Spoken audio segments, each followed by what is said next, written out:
વિશ્વોત્પત્યાદિહેતવે તાપત્રય વિનાશાય શ્રી કૃષ્ણાય વયં નુમઃ શ્રી કૃષ્ણાય વયં નુમઃ શ્રી કૃષ્ણાય વયં નુમઃ.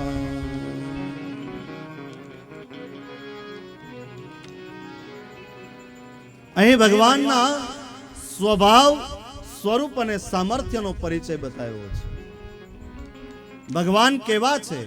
સતચિત અને આનંદ સ્વરૂપ એવા પરમાત્માનો પરિચય કરાયો છે.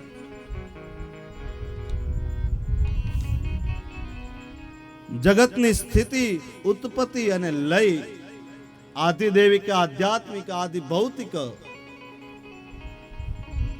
એમ ત્રણ પ્રકારના તાપ છે ને પરમાત્મા નાશ કરે છે. ભગવાન કેવા છે? સચ્ચિદાનંદ રૂપાય, સચ્ચિત અને આનંદ સ્વરૂપ એવા પરમાત્મા વિશ્વોત્પત્યાદિહેતવે, આ વિશ્વની ઉત્પત્તિ, એની સ્થિતિ, એના કારણ રૂપ એવા પરમાત્મા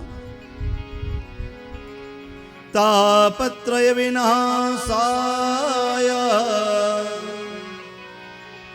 ત્રણ પ્રકારના તાપોને જે નાશ કરે છે, આદિ ભૌતિક, આદિ દૈવિક અને આધ્યાત્મિક, આ ત્રણ પ્રકારના તાપનો જે નાશ કરે છે એવા પરમાત્માને શ્રી કૃષ્ણાય વયં નમઃ, એવા ભગવાન શ્રી કૃષ્ણને અમે નમસ્કાર કરીએ છીએ. શ્રી કેતા રાધા, રાધા સહિત શ્રી કૃષ્ણને અમે નમસ્કાર કરીએ છીએ. સૌથી પહેલો શ્લોક એની અંદર રાધા સહિત શ્રી કૃષ્ણને અમે બધા નમસ્કાર કરીએ છીએ, આવું આમાં બતાવ્યું છે.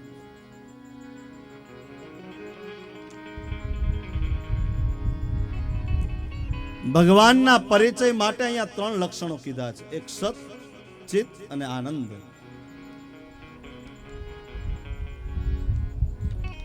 સતથી શાશ્વતતા બતાવી, ચિત્તથી ચેતનતા બતાવી અને પરમાત્મા આનંદ સ્વરૂપ તો છે જ. એટલે ભગવાનની કથા સાંભળી ત્યારે અંદરથી આનંદ આવે, મજા ના આવે પણ આનંદ આવે છે. સાકર આપણે ખાતા હોય તો સાકરને મીઠાશની જરૂર ખરી? એ પોતે મીઠાશ સ્વરૂપ છે. સાકરનો ગાંગડો ખાય એટલે મીઠાશ એમને આવે. એમ પરમાત્માની કથા સાંભળતા હોય ત્યાં આનંદ લઈ આવવાની જરૂર ન હોય, આપોઆપ આનંદ આવે જ મારા વાલા.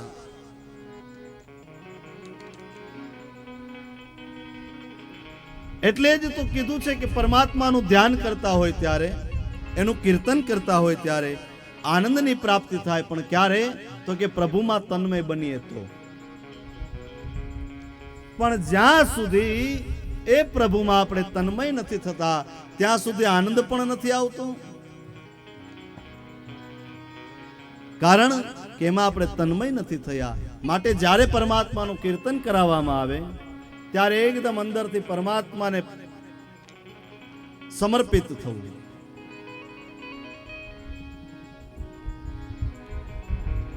ના સતો વિદ્યતે ભાવો,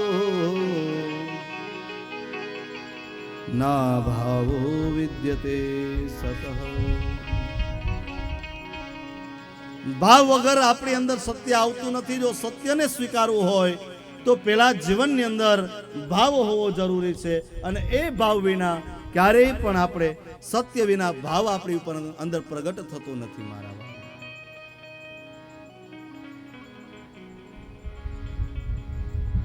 એટલે ભગવાન શ્રી કૃષ્ણને એકલાને નહીં પણ રાધા સહિત શ્રી કૃષ્ણને શ્રી કૃષ્ણાય વયં નમઃ.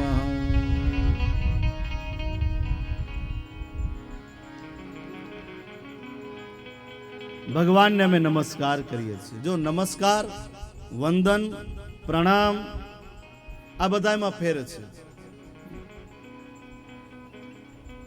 વંદન અને ચંદન એ તો આ નંદનંદનને નવાજવાના નજરાણા છે. વંદન અને ચંદન ભગવાન શ્રી કૃષ્ણને ઠાકોરજીને બહુ ગમે છે મારા.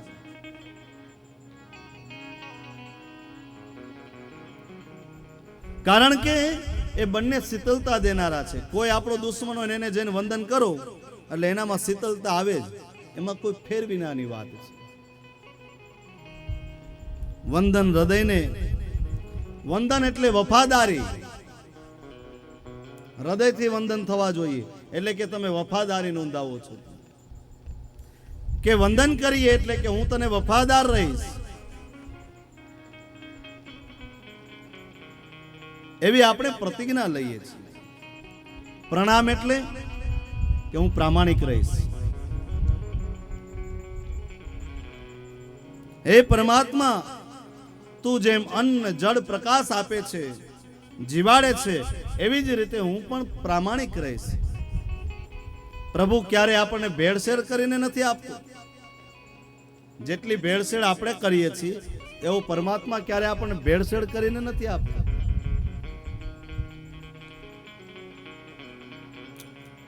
આપણી મુશ્કેલીઓ એ છે કે આપણી સાધનામાં પ્રામાણિકતા નથી મારા વાલા. સાધના કરવા બેઠા હોય ને તો અહીંયા અભિમાનથી બેસીએ છીએ, જપ કરવા બેઠા હોય તો ત્યાં અભિમાનથી બેસીએ છીએ. આપણી મુશ્કેલીઓ આ છે.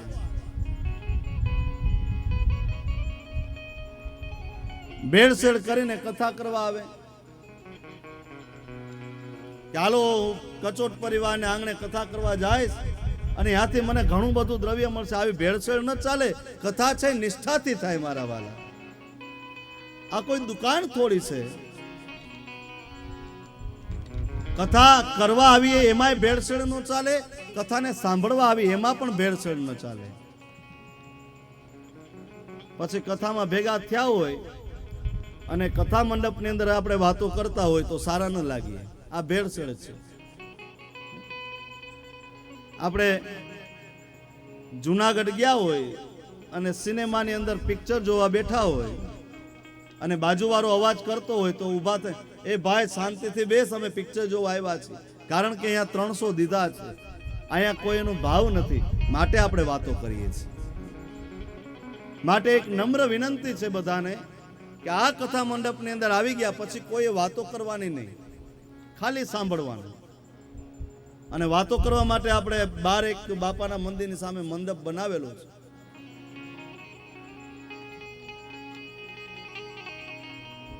કથાના નિયમો છે, આની અંદર આવશે. એક આસને બેસી કથા સાંભળવી, ઘડીએ ઘડીએ ફેરા ફેર ન થવું. હે ઘડીક અહીંયા બે, વળી છગનભાઈ બોલાવે તો અહીંયા જાય, વળી કે શાંતાબેન આવી છે તો અહીંયા જાય. એક આસને આજે જ્યાં બેઠા ને રોજ ત્યાં આવી બેસી જવું, પછી બને ત્યાં સુધી ઊભું થવું નહીં. ચા પાણીની વ્યવસ્થા બહાર રાખેલી છે, ઈચ્છા થાય એને ઊભા થઈને પી આવી. કોઈને પાછું કેવું ને કે હાલ ચા પીતા આવી, આપણી ટેવ છે, આગ્રહ બહુ કરે, સમજે હાલો ચા પી આવી, એટલે તઈને લેતા જાય. હું એક વાત કહું કે હું અહીંયા સવારે 9 વાગે બેસી જાઉં, પછી 12 વાગ્યા સુધી કાંઈ નહીં લઉં. તમે એમ રહેશો? 3 કલાક સુધી, પછી 12 વાગે બધાને એ જો સામે આપણે જે વૈશ્વાનર નામના અગ્નિને શાંત કરનારા રસોઈયાઓ છે એ તમારા માટે રસોઈ બનાવે જ છે. 12 વાગે તૈયાર જ હશે, પણ 3 કલાક આપણે આનંદથી કથા સાંભળી. કથા કરી શું કામ? એને સાંભળવા માટે ને.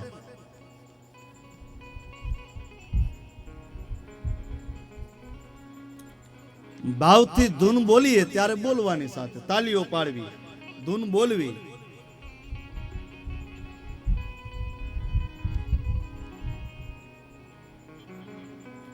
વયમ નુમઃ એટલે કે અમે નમસ્કાર કરીએ છીએ. આપણે બધા ભગવાનને નમસ્કાર કરીએ છીએ.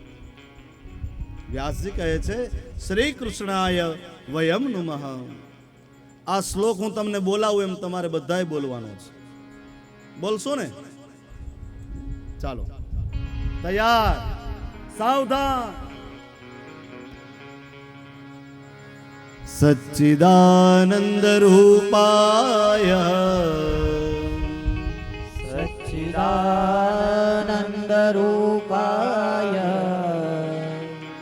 સચ્ચિદાનંદ રૂપાય સચ્ચિદાનંદ રૂપાય વિશ્વોત્પત્યાદિ હેતવે વિશ્વોત્પત્યાદિ હેતવે વિશ્વોત્પત્યાદિ હેતવે વિશ્વોત્પત્યાદિ હેતવે તાપત્રય વિનાશાય તાપત્રય વિનાશાય તાપત્રય વિનાશાય તાપત્રય વિનાશાય શ્રી કૃષ્ણાય વયમ નમઃ.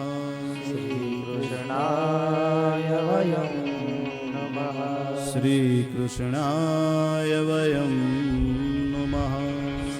કૃષ્ણાય વયં નમઃ. અમે બધા નમસ્કાર કરીએ છીએ. વંદન એટલે કે હું વફાદાર રહીશ હે પ્રભુ, પછી આવ્યા પ્રણામ એટલે કે હું પ્રામાણિક રહીશ, અને પછી કહે છે કે હવે હું તને નમસ્કાર કરું છું.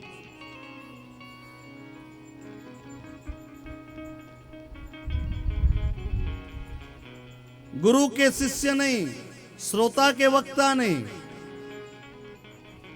કારણ કે સામૂહિક વિનંતી હોય એનું વજન પડે. કોઈ એક વ્યક્તિ જાય તો એનું વજન ના હોય, પણ એકારે 10 જણા જાય તો એનું વજન પડે. એમ વયમ નમઃ, અમે બધા તમને નમસ્કાર કરીએ છીએ. નમસ્કાર એટલે શું? તો કે નમક હલાલી. નમસ્કાર કરીને પરમાત્માનું કહેવાનું છે કે અમે તને નમસ્કાર કરીએ છીએ, નમક હલાલી નહીં કરીએ. જે આપણને જીવાડે છે, જે આપણને જમાડે છે, જે આપણને સુવડાવે છે, જે આપણને બેસાડે છે, અને એને જ આપણે સમય આવે ત્યારે ભૂલી જઈએ, આ વસ્તુ યોગ્ય કહેવાય? ઘરની અંદર બાપ છે એના દીકરાને મોટો કરે, માના ગર્ભમાંથી જન્મ ધારણ કરે છોકરો, એટલે આખું ઘર એની પાછળ દોડે. પછી ધીમે ધીમે મોટો થાય, બાપ છે એને ભણાવે, 20-22 વર્ષનું કરે, એને લગ્ન કરે, પરણાવે, અને પછી છોકરો એના બાપને ભૂલી જાય. આ યોગ્ય છે?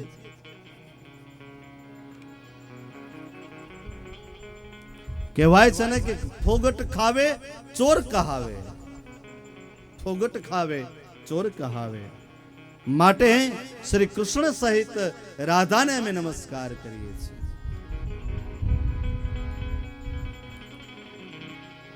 મંગલાચરણની અંદર નમઃ કહેતા અમે તને નમસ્કાર કરીએ છીએ. મિત્રો, નમન એક ઘણી મોટી વસ્તુ છે. જે નમ્યો એ પ્રભુને ગમ્યો, એટલે કહે છે નમન નમન में फेर है बहुत नमे नादान दगाबाज दूनान में चित्ता चोर कमान. માટે નમ્યો એ પ્રભુને ગમે છે. માટે ભગવાનને નમસ્કાર કર્યા પહેલા શ્લોકની અંદર. હવે બીજા શ્લોકની અંદર જેને કૃષ્ણ કથાનું આપણને પાન કરાવ્યું છે, સુકાચાર્યની ભાગવતના મહાત્માના રચનારે વંદના કરી છે સુખદેવજી મહારાજને. કૃષ્ણને નમસ્કાર કર્યા. હવે કૃષ્ણને જેને આપણને ઓળખ આપી કૃષ્ણની, એને નમસ્કાર કરે છે. શ્રીમદ ભાગવત નું મહાત્મ્ય અધ્યાય 1 શ્લોક 2. યમ પ્રવ્રજંતમનુપેતમપેત કૃત્યમ દ્વૈપાયનો વિરહકા તર जुहाव पुत्रेति तन्मयतया तरवो बिनेदु तं सर्वभूतहृदयं मुनिमानतोऽस्मि।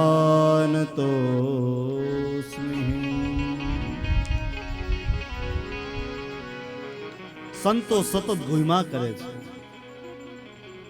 એક જગ્યાએ ક્યારે સંતો સ્થિર નથી બેસતા મારા વાળા. આજે અહીંયા બેઠા, કાલે બીજી જગ્યાએ, પરમ દિવસે ત્રીજી જગ્યાએ સંતો સતત વિચરણ કરે છે. સુખદેવજી મહારાજ જન્મતાની સાથે જ પિતાના ઘરનો ત્યાગ કરી અને જતા રહ્યા છે. સંત છે એ વહેતી સરિતા જેવા છે. વહેતી નદી હોય એના પાણી ક્યારે રોકાય? એ પાણી વહ્યા કરે છે હંમેશા. એમ આ સંતો છે વહેતી સરિતા જેવા છે.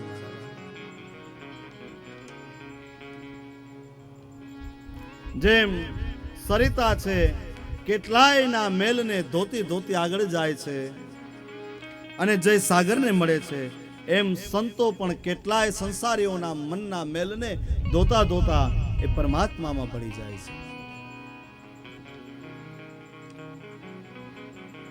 સુખદેવજી મહારાજ બ્રહ્મ જ્ઞાની જ નહીં, બ્રહ્મ દ્રષ્ટા પણ છે.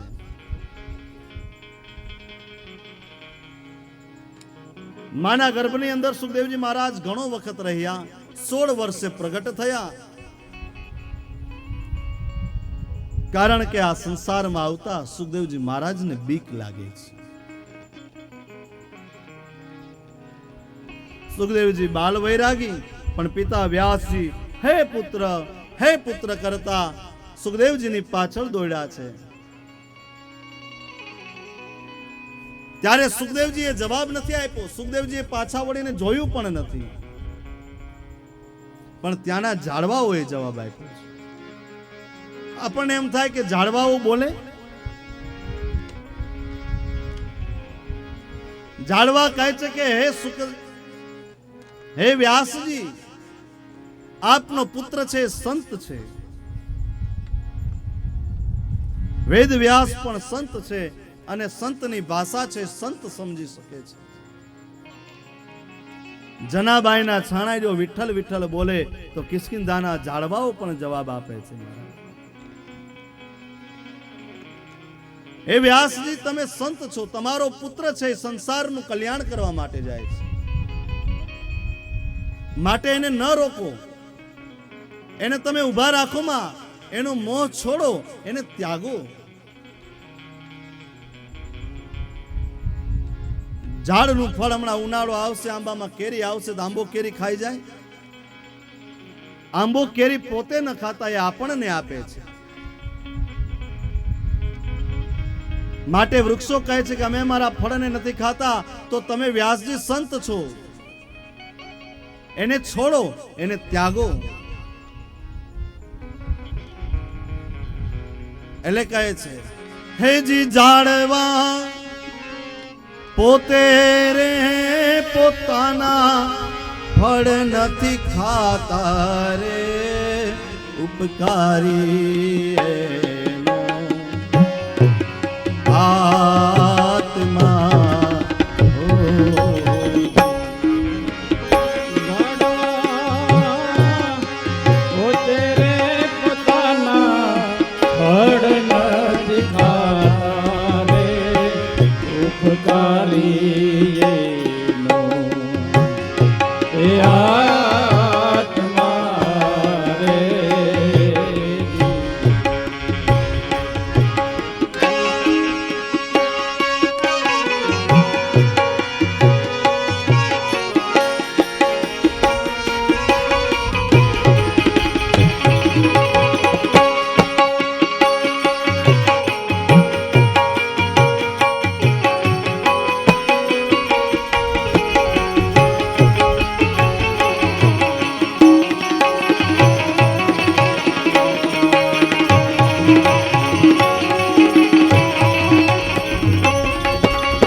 એ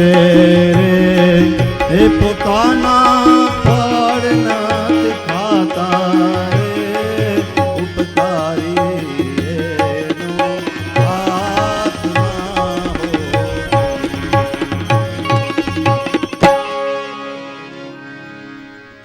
ક્યારેય છાપામાં એવું વાંચ્યું કે દરિયો એના મોતીની માળા પહેરી અને ચોપાટીએ ફરવા નીકળ્યો હોય. એ દરિયો મોતી આપણને આપે છે, ઝાડવા છે ફળ આપણને આપે છે, અને મારી વાલી ગાય છે દૂધ આપણને આપે છે.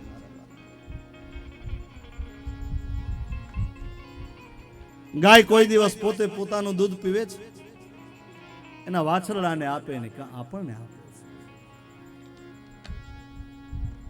એટલે કે ગાયના દૂધમાં તો કે ગાયની અંદર આમ તો 33 કરોડ દેવતાઓનો વાસ, બધાય દેવતાઓને ગાયની અંદર સ્થાન મળી ગયું.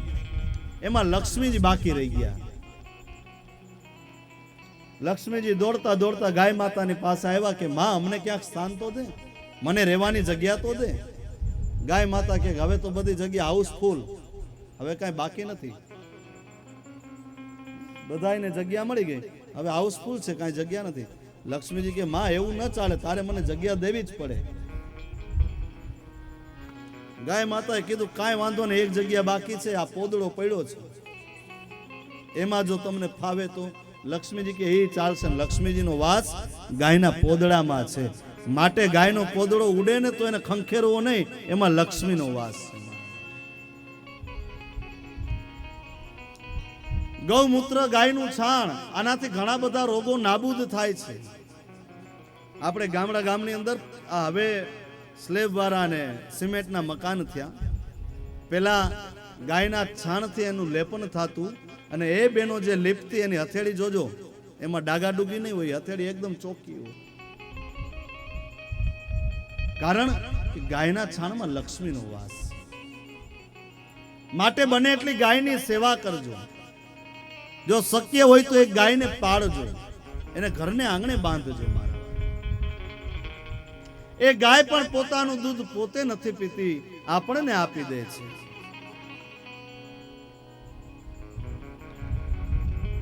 માટે કહેવાય છે કે ત્યાગનો મહિમા મોટો છે. ત્યાગ કો સમજીએ.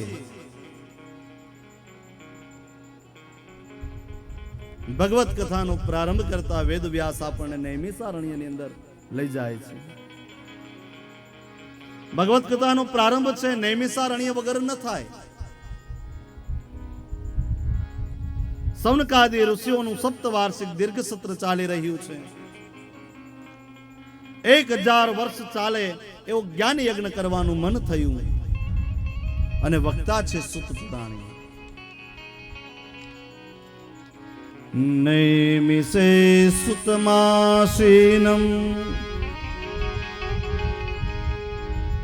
અભિવાદ્ય મહામતિમ તથામૃતરસાસ્વાદા કુશલ સૌનકો બ્રવી.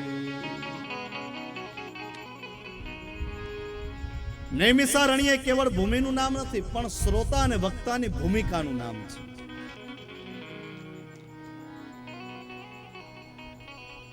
નૈમિષારણ્ય નામ કેમ પડ્યું? કારણ કે નિમેષ માત્રમાં જ્યાં મનરૂપી આરાઓ ખંડિત થાય, માટે નૈમિષારણ્ય. કથાના સ્થળ માટે પસંદગી હોવી જરૂરી છે. કથા કરવાથી બીજાને વિક્ષેપ ન પડે, કથા સાંભળનારને કોઈનાથી વિક્ષેપ ન પડે, એવી જગ્યાએ જે કથા કરવી.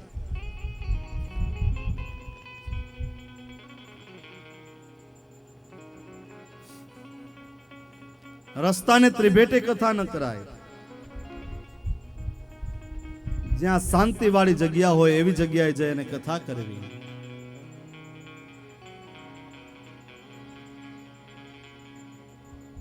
માટે આપણું મન જ્યાં કહે એ જગ્યાએ જે કથા કરવી.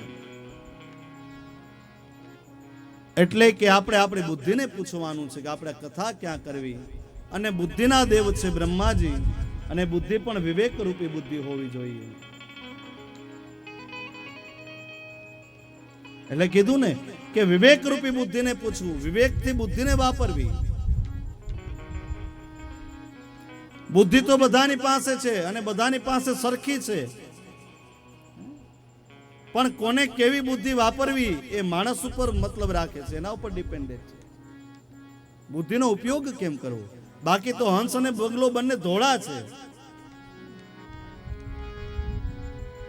બે ધોળા છે, પણ બગલો છે દંભનું પ્રતીક છે. એટલે કીધું ને આ હંસ અને બગલો રે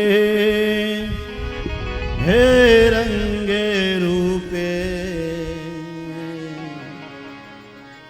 એક છે હો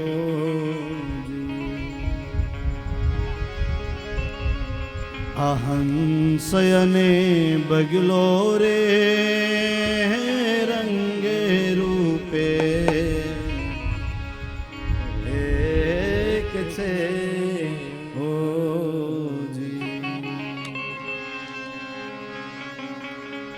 આ હંસ અને બંગલો એ રંગે રૂપે એક છે.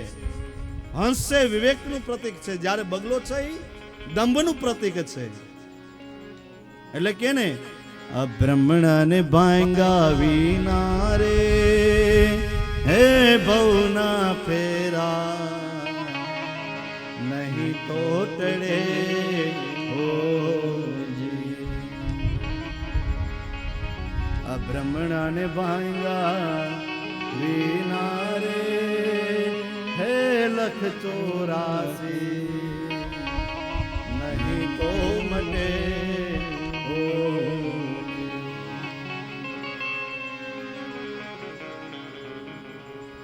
જ્યાં લડાઈ ઝઘડા ન હોય એવી જગ્યાએ જે કથા કરવી,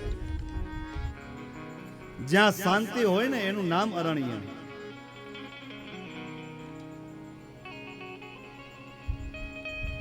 સુત પુરાણી કથા કરવા માટે વ્યાસપીઠ ઉપર બિરાજમાન છે સૌનકાદિ ઋષિઓ સુતજીને પ્રશ્ન કરે છે, અને એ વક્તાની લાયકાત કેવી છે? વિરક્તપણું, ધીર ગંભીરતા,